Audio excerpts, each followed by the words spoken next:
Барлықтарыңызға сәлем. Бүгін біз өте жұмсақ болып шығатын ерекше нан түрін жасайтын боламыз.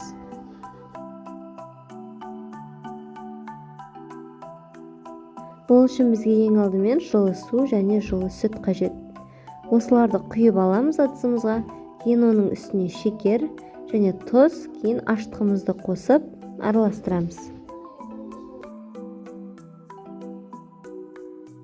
Және қамырмен жұмыс жасау оңай болу үшін аздаған сұйық май құйып жібереміз.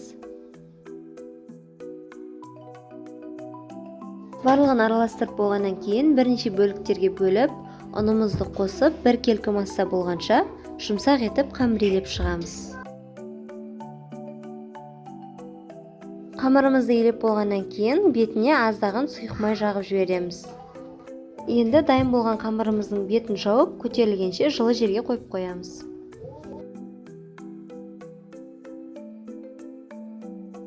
Қамырымыз әдемі болып көтерілді.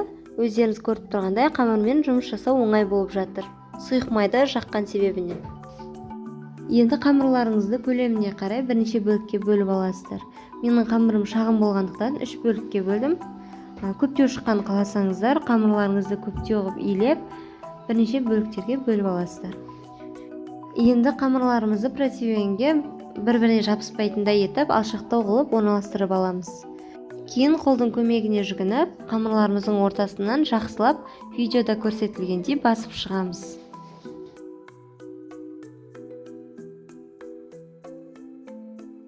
Кейін нандарыңыз бір қалыпта әдемі болып пісуі үшін ортасынан вилкамен тесіп шығыңыздар. Сол кезде нандарыңыздың бір шеті көтеріліп, бір шеті көтерілмей қалмайды, бір қалыпта әдемі болып піседі.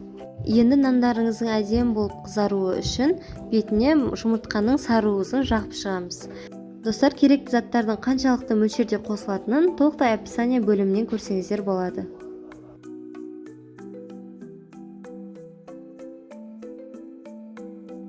Кейін әсемдік үшін бетіне мак немесе кунжут сепсеңіздер болады, немесе мүлдем сеппесеңіздер де болады, өз қалауларыңыз бойынша. Біздің нанымыз дайын болып шықты. Егер менің рецепттер ұнап жатса, каналға тіркеліп кетуді ұмытпаңыздар. Баршаңызға ас болсын.